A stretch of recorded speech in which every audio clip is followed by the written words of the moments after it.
दोस्तों, आज हम एक बार फिर पद्मश्री डॉक्टर जितेंद्र कुमार जी, जो डॉक्टर जेके सिंह के नाम से भी मशहूर हैं, उनसे दूसरी बार गुफ्तगू कर रहा हूं। हम ये चाहते हैं कि आम जन जो गांव समाज में रहते हैं, जो कैंसर रोग के लक्षण को नहीं पहचान सकते हैं और वो 4th स्टेज में आते हैं। मैंने एसएस हॉस्पिटल का एक वीडियो बनाया है, उसमें देखा कि लोगों को पता नहीं है 4th स्टेज में आते हैं, उन्हें बचाना मुश्किल हो जाता है। इसलिए हम डॉक्टर साहब से चाहेंगे कि बिल्कुल आम आवाम के लिए आप कैंसर रोग के बारे में जानकारी दीजिए कि कैंसर रोग होता क्या है और होने के पहले वो जो लक्षण जो होते हैं वो किस तरह के होते हैं, इस पर बताइए सर। ऐसा है जलील साहब जी, मेरा अपना अनुभव कैंसर बीमारी से करीब करीब 48 साल का रहा और काफी जगहों पे जाके भी देखने का मौका मिला, काम करने का मौका लगा और जानकारी भी मिली और विभिन्न लोग तबके के लोगों के साथ भी हमें बहुत सारा सीख मिली। तो कैंसर की बीमारी मेरा एक चैलेंज की तरह था, इसको मैंने एक चैलेंज के रूप में एक्सेप्ट किया था, कोई कैरियर बनाने के लिए नहीं था कि कैसे हम रह करके किस तरह से इसको हम कुछ इसके कैंसर के जो बढ़ाव है, जो फ्लो है, जो बड़ी तेजी से बढ़ रहा है। कहा जाता है कि कैंसर इस तेजी से बढ़ रहा है कि यदि इसे नहीं रोका गया, इस पर कंट्रोल नहीं किया गया, तो आने वाले समय में सारी बीमारियां पीछे हो जाएंगी। केवल 1 चैलेंज होगा देश के सामने, हर 10 में से 1 को कैंसर लाइफ टाइम तक में होना है, ये हो जाएगा। तो ये बहुत ही एक गंभीर मसला है जिस पर हम सभी लोगों को सोचने का वक्त आ गया। तो मैंने भी इस पर काफी गहन अध्ययन किया, लगा कि हमारी समस्याएं क्या है, क्या समस्या हमारी है कैंसर के लिए। समस्याएं 3 हैं। एक तो है कि कैंसर का बड़े स्टेज में या बीमारी की अंतिम अवस्था में डॉक्टर तक पहुंचना। दूसरा है कि लोगों में पैसे की कमी, लंबी इलाज है, खर्चीली इलाज है, लोग नहीं कर पाते हैं इसमें। और तीसरा एक लंबा चेन, जब पेशेंट को पता चला कि उनको कैंसर है, वहां से लेकर के एक गांव के डॉक्टर, ब्लॉक के डॉक्टर, सब डिवीजन के डॉक्टर, डिस्ट्रिक्ट के डॉक्टर और पटना के डॉक्टर के साथ आने के बाद तब हम लोग के पास आते हैं। और जब हम लोग के पास आते हैं तो पेशेंट बचाना मुश्किल होता है, हाफते हुए लोग आते हैं हर तरह से, फिजिकली मेंटली और फाइनेंशियली किसी तरह से। ये बहुत बड़ी समस्या थी। हमने बहुत गहराई से इसका अध्ययन भी किया, सोचा भी कि क्या हम लोग कुछ कर सकते हैं इसके लिए। तो सबसे पहले कि डिजीज क्यों लोग अर्ली स्टेज में आते हैं, ये पहला क्वेश्चन उठता है।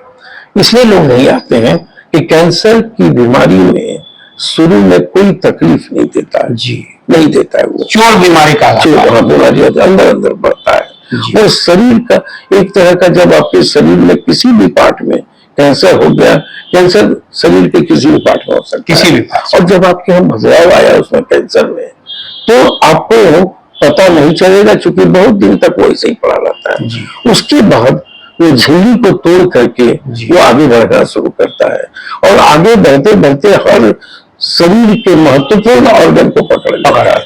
ये कैंसर की सबसे बड़ी खराबी है। यदि कैंसर होता और अपनी जगह रहता तो ठीक हो जाता, अनुभव की तरह हो सकता था, उसको लोग ठीक कर देते। वो नहीं होता है, वो धीरे धीरे बढ़ता है और आपको पता नहीं चला।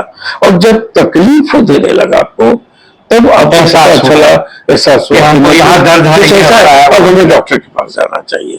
और तब उस स्थिति में जब आप हमारे यहाँ पर आते हैं या किसी सेंटर में जाते हैं, किसी कैंसर सेंटर में जाते हैं, तो आपको देख करके लोग सोचते हैं कब एडवांस स्टेज में। मैंने सोचा कि पहला चीज कैसे ठीक करें, कि जो ले जाते हैं उसमें क्या करें।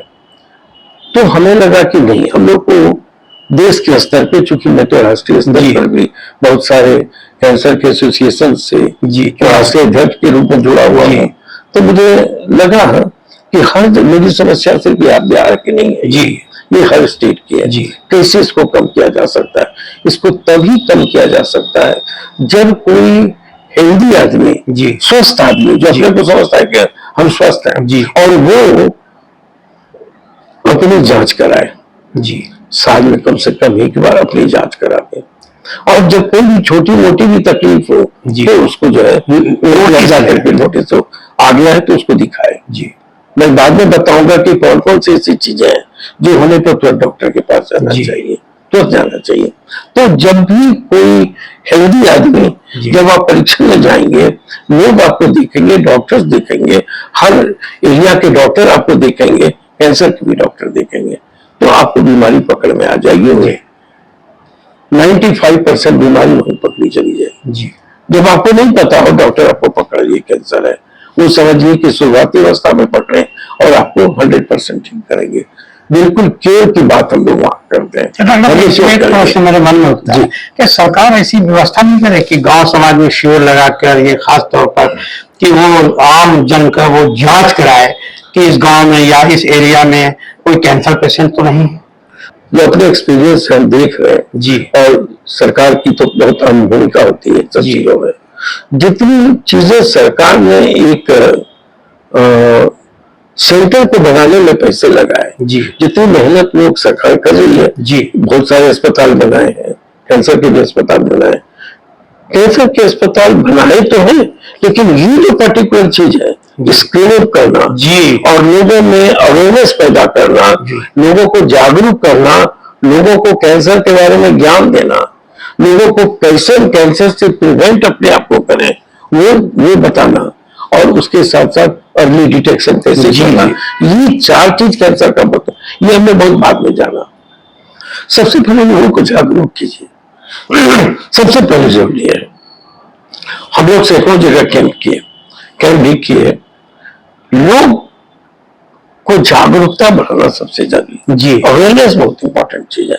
लोग जागरूक होंगे, लोग समझेंगे कि कैंसर हमें भी नहीं हो सकता, हम जांच कराने जाने भय के चलते नहीं जाते हैं जी, कि कहीं हम गए कैंसर निकल गया तब क्या होगा मेरा, ये सबसे बड़ा भय सबको रहता है। ये जो कैंसर मानसिकता जो है, कैंसर फोबिया जो कहते हैं, और लोगों की इस मानसिकता को सबसे पहले निकालना है कि भाई एक एक दिन का देरी महत्व है, बहुत महत्व है, कैंसर के लिए महत्वपूर्ण है। तो ये चीज जानना है लोगों को, और इसके लिए सबसे पहले एक वर्ड आता है जिसको हम कहते हैं ट्रीटमेंट। हमने ट्रीटमेंट दिया, कैंसर की ट्रीटमेंट क्या होती है? आपने ऑपरेशन किया, आपने रेडिएशन की इलाज की, आपने कीमोथेरेपी की इलाज की, आपने इम्यूनोथेरेपी की इलाज की, और ये सारी इलाज एक इलाज है। लेकिन ये इलाज जो हम करते हैं कितने परसेंट के लिए करते हैं? मेरे पास आज मैं बता रहा हूं, करीब करीब मैंने अपनी जिंदगी में एक आंकड़ा मैं दे रहा हूं कि करीब 38 लाख पेशेंट हमने अभी तक नए मरीज को देखा, अभी 30 लाख नए मरीज को देखा और इसकी इलाज की अभी तक मेरे आंकड़े हैं। तो मैं आपको ये बता रहा हूं कि मुझे यही लगा कि इतने सारे मरीज आए हैं, ये किस स्टेज में आए। 85% केस जो हमारे पास आए, 85% लोग एडवांस स्टेज में आए, एकदम आखिरी वक्त में, और सिर्फ 12-13% लोग अर्ली स्टेज में आते हैं। जब हम ये क्लेम करते हैं कि हम इलाज के इनको ठीक कर देंगे, तो हम ऐसी स्टेज में लोग आए जब हम इलाज करके उनको ठीक नहीं करते हैं, हम उनको विभिन्न तरह के इलाज के द्वारा उनकी लाइफ को बढ़ाते हैं। ये एक्सटेंशन होता है। ये 85% केस में हम कर रहे हैं यहाँ पे। देखिए, ये दुनिया में यदि आप देखेंगे तो अच्छे डेवलप्ड कंट्री जैसे कि इंग्लैंड, अमेरिका है, जहां भी वेस्टर्न कंट्रीज में जाए या जहां भी जाए, वहां देखेंगे आपको अर्ली स्टेज में बहुत लोग मिलेंगे। वहां स्क्रीनिंग होता है, स्क्रीनिंग से लोग पकड़ते हैं, उसकी इलाज करते हैं, और वो मरीज ठीक होता है, बिल्कुल ठीक हो गया। इसका असर लोगों की मानसिकता पे पड़ता है। लोग सोचते हैं ये तो ठीक हो गया, आज लाखों लाख लोग ठीक हो गए, तो हम भी ठीक हो जाएंगे, मुझे भी कैंसर होगा। वो कैंसर को एक क्रॉनिक बीमारी की तरह लेते हैं आज भी। और क्रॉनिक बीमारी का मतलब ये हुआ कि जैसे डायबिटीज होता है वैसे ही कैंसर है, इलाज करके ठीक हो गया। ब्लड प्रेशर होता है वैसे ही होता है, इस तरह का है। उसको जान मारी बीमारी नहीं लेते हैं लोग जी। वहां पे देखते हैं कि लाखों लोग ठीक है। हमारे यहाँ क्या होता है, उल्टी बात है। हमारे यहाँ 3/4 कैंसर वर्ल्ड का जी अभी सबसे ज्यादा हमारे यहाँ है। 1/4 उनके पास है जो बर्डन ट्यूमर का है जी। वो 3/4 सिर्फ डेवलपिंग कंट्रीज में है। जो हम लोग ज्यादा कैंसर से जूझ रहे हैं बनस्पतों से, और हम लोग के जूझने का यही है कि लोग यहाँ मानसिकता में है कि कैंसर मतलब कि जानलेवा बीमारी हो गया तो अब बचना मुश्किल है। अब इसमें पैसा खर्च करके हम क्या करेंगे, बहुत इलाज बहुत महंगा है, ये भी एक मानसिकता ऐसा होता है कि पैसा खर्च करके हम क्या करेंगे। आदत में परिवर्तन हो रहा है। अब धीरे धीरे लोग समझने लगे हैं कि कैंसर की भी इलाज है। जी आज के दिन समझते हैं कैंसर की इलाज करने से कैंसर ठीक भी होते हैं जी है ना। और कैंसर ठीक जब मरीज होते हैं तो सामान्य आदमी की तरह जिंदगी बिताते हैं। ये हम लोगों के समझना है, ये सोच बदलती गई है ना। पहले मैं एक छोटी सी बात बताता हूँ कि जब कैंसर के मरीज आते थे हमारे पास, कैंसर दिखाने के लिए मरीज को मेरे रूम में घुसने के पहले 2-3 अटेंडेंट आते थे जी। वो आके कहते थे कि डॉक्टर साहब मेरे मरीज को आप बताएंगे नहीं कि कैंसर हो गया उनको। ये भी मानसिकता है। ये मानसिकता थी, कैंसर हो गया तो वो क्या होगा कि उनको, उनका कहना था हार्ट अटैक हो जाएगा यदि सुनेंगे तो। ठीक है, आए मरीज को दिखाए और दिखाने के बाद फिर वो मरीज को बाहर भेज देते थे। अब मरीज कुछ सोचते हुए बाहर जाता था, पता नहीं क्या मामला क्या है। उसके बाद आके पूछते थे कि सर ये तो है कि कैंसर निकल गया, अब कितने दिन बचेंगे। हम लोग भी गार्डेड लैंग्वेज में कैंसर पेशेंट से बात करते थे जी कि पता ना चले, चलिए भाई अटेंडेंट की मनसा है कि नहीं बता रहे तो नहीं बताते थे।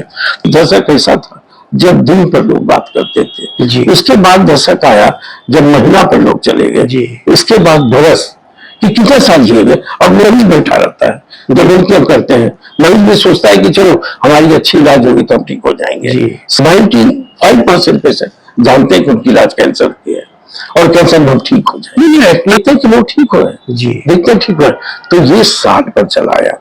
अब जो उसके बाद का फेज है वो क्या है, अब कैंसर का मरीज है ये तो ठीक हो गए, अब इनकी हम शादी करें, शादी करें, इनकी शादी कर सकते हैं जी। शादी जरूर हो गई, उसके बाद शादी के बाद अब कहते हैं कि इनके बच्चे कैसे होंगे ये बताया जाए। बच्चे तो नहीं आएंगे।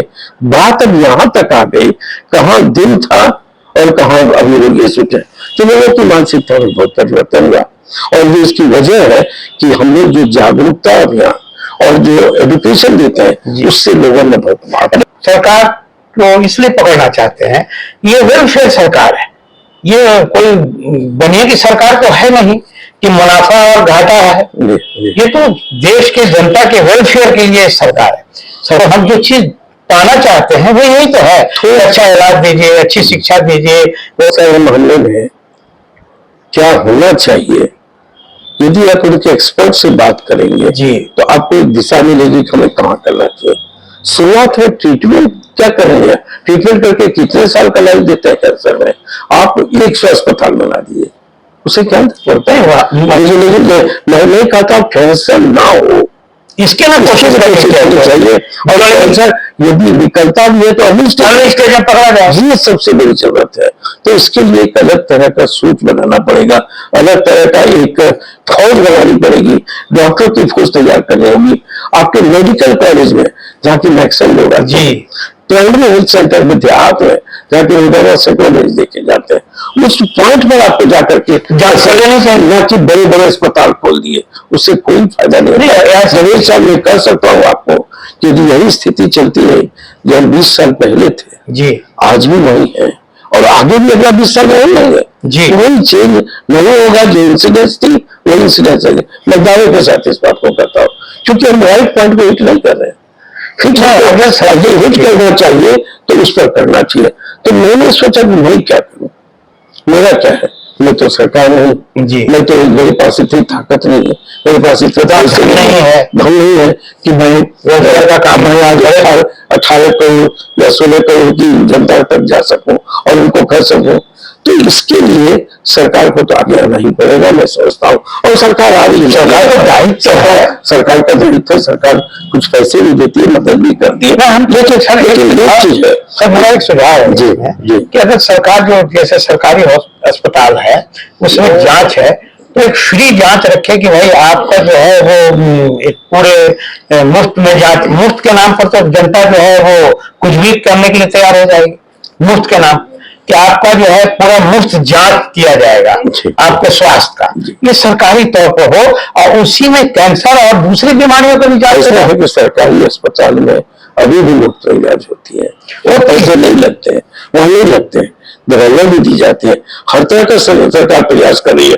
बाकी बीमारियों के बारे में हम कोई कमेंट नहीं करते, कोई कमेंट नहीं करते हैं, लेकिन कैंसर के बारे में कुछ फोकस करने की जरूरत है, कुछ चीजों पर कंसंट्रेशन ज्यादा होना चाहिए और हर जगह, चाहे प्राइमरी हेल्थ सेंटर हो, डिस्ट्रिक्ट हॉस्पिटल हो, मेडिकल कॉलेजेज हो, वहां कैंसर का विभाग होना चाहिए और कैंसर के प्रशिक्षित लोग जो ट्रेन पर्सन है वहां जाना चाहिए और वहां पर सारी सुविधाएं मुहैया करनी चाहिए कि जांच हमारी वहीं पर जांच करें।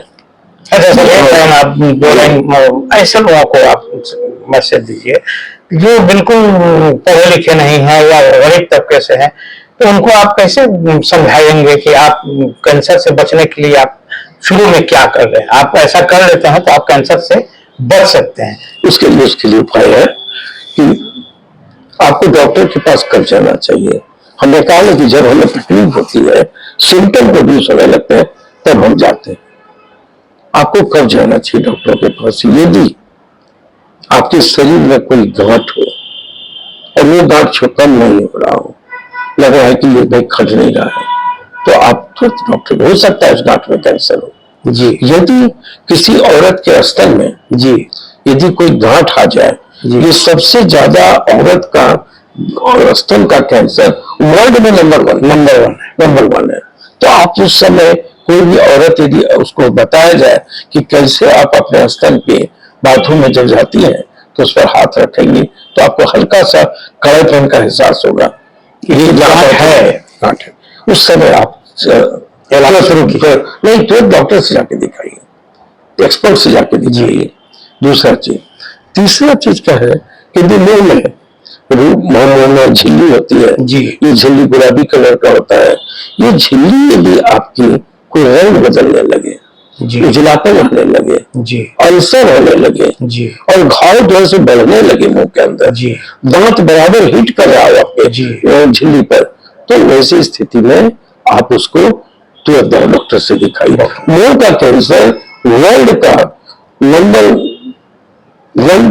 2 कैंसर भारतवर्ष है, बांग्लादेश भी नंबर 1 पे जी, और हम लोग जो है सो नंबर 2 पे।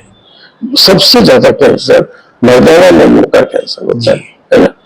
अपनी जिंदगी में औरतों में 2-3% ही देखा मुंह का कैंसर, इसलिए कि तंबाकू नहीं लेते जी। यदि आप तंबाकू लेंगे तो आप अमूमन आम आदमी से आप 15 से 20 गुना ज्यादा कैंसर से प्रभावित होते हैं और मुंह का कैंसर सबसे ज्यादा होता है। तंबाकू लेने से सबसे ज्यादा मुंह का कैंसर होता है। तो तंबाकू यदि आप लेते हैं और उसको नहीं छोड़ते हैं, चाहे किसी भी फॉर्म में जी, यदि आप लेते हैं तो आपका वो संभावना बनी हुई है 15% ज्यादा, 20% ज्यादा आपको होने की संभावना बढ़ती है ऐसे आदमी से जो ये सब चीज नहीं करता है। इसलिए आप तंबाकू के हर चीज को कहा जाता है कि हर 40 मिनट पर हिंदुस्तान में एक आदमी की मौत सिर्फ तंबाकू लेने से होती है जी। यदि तंबाकू को पूरी तरह बैन कर दिया जाए इस देश में जी, ये बहुत इम्पोर्टेंट बात हम बोल रहे हैं, तो 40% कैंसर खत्म हो जाएंगे। कहने का मतलब 15 लाख की बीमारी होगी, हर साल आते हैं तो 6 लाख तो ऐसे ही खत्म हो गया आपके। एक सिर्फ आदत जो गंदी आदत जी, उससे भी आप अपने को बचा लेते हैं। तो एक मान लीजिए शराब कहीं बैन होता है कहीं नहीं होता है, इसलिए सरकार तो सख्ती से सरकार को लागू करना चाहिए। तंबाकू को सिर्फ कानून बनाने से नहीं, लागू कर इम्प्लीमेंटेशन होना चाहिए। सरकार का नजर है लेकिन हमें लगता है और इसमें शक्ति बरतनी चाहिए। एक आदत आप सोचिए, आज 2 मिनट में एक बच्चा स्कूल का एवरी 2 मिनट पे एक आदमी तंबाकू का शिकार हो रहा है। आदत उसको लग रही है स्कूल में।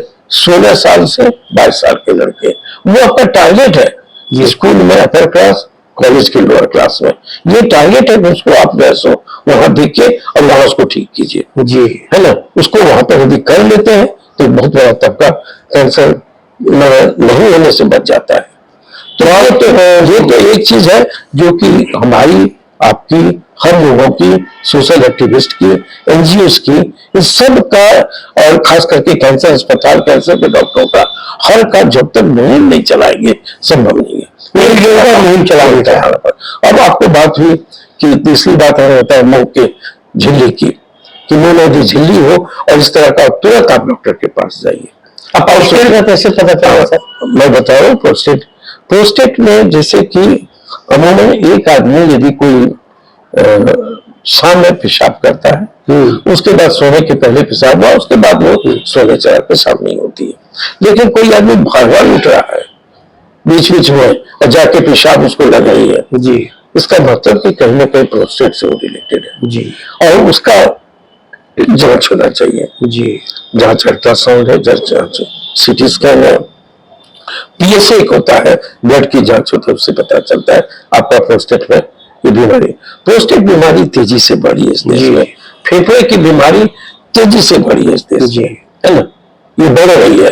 कोई कैंसर बढ़ता है, कोई घटता है। तो यदि मान लीजिए कि यदि शौच की आदतों में परिवर्तन आने लगे, है ना, पेशाब में चाहे लैट्रिन में, तो आपको उसको जो है सो डॉक्टर से दिखाइए। हो सकता है कि पेशाब के थैली में या कहीं किडनी में या कहीं और इस तरह का बीमारी पनप रहा है। यदि आपको लगता है कि कहीं से खून आ रहा, मुंह के रास्ते से, उल्टी से, खकार से, और अभी ध्यान रखना, हाँ, आपको ध्यान रखना पड़ेगा। और पखाने के रास्ते से, मल द्वार के रास्ते से, पेशाब से जो ब्लड आ रहा है, आप अपनी जांच कराएं। हो सकता है कि आपको कैंसर आपके शरीर में पनप रहा है। ऐसा नहीं कि होगी, लेकिन इसकी जांच कराएं। ये सब वार्निंग सिग्नल है। मस्सा, शरीर में यदि कहीं मस्सा है और उसके रूप में, रंग में, आकार में परिवर्तन आने लगे तो उसको भी दिखाएं। हो सकता है कि मेलानोमा, खास करके मस्से का कैंसर, जो का बहुत कॉमन हो गया है आजकल।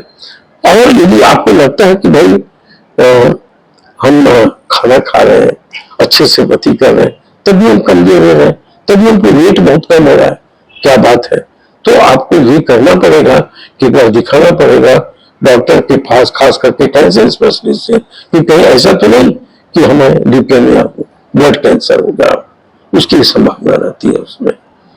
निगलने में यदि कठिनाई है, आपको कोई निगल है और ये कठिनाई धीरे धीरे बढ़ रही है, आप तो डॉक्टर के पास जाए। इसलिए हो सकता है कि खाने के नली में आपको कैंसर हो रहा, खाने के नली में, है ना। तो इस तरह की चीजें वार्निंग्स है, आपको आता है जी। यदि आप नहीं जाएंगे तो फिर दिक्कत होगी, तब तो फिर प्रॉब्लम आ जाएगा। और प्रॉब्लम आने के बाद फिर तब आपको अंग से भी, अंग को काटना पड़ेगा, अंग को शरीर से हटाना पड़ेगा, और जिंदगी भी आपको नहीं मिलेगी। सही, ये दोनों चीजें, खर्चे भी बहुत होंगे।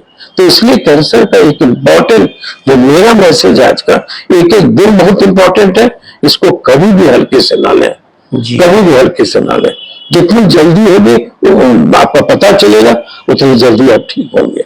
हमने ये महसूस किया, मैं पारस में भी था, मैं इंडिया के बड़े बड़े अस्पतालों में काम करने का मौका मिला, महावीर कैंसर को हमने बनाया।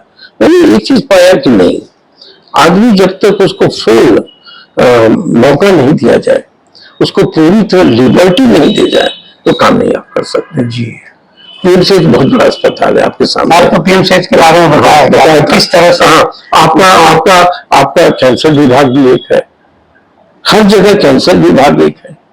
तो कैंसर विभाग क्या होना चाहिए? एक इंस्टीट्यूट होना चाहिए जी। स्टेट में एक ऐसा इंस्टीट्यूट होना चाहिए जो कि हर तरह से कैंसर का किसी भी तरह का हो, हम उसमें बेस्ट इलाज कर सकते हैं। ये एक सरकार के द्वारा इंस्टीट्यूट होना चाहिए, ताकि लोग दिल्ली, बॉम्बे, और कहीं बाहर नहीं जाए, वो सब में, बल्कि दिल्ली बम्बई के लोग अभी आए क्या इलाज कराए। अगर अच्छा इलाज हो, इस तरह का बड़ा इंस्टीट्यूट से कैंसर का हो,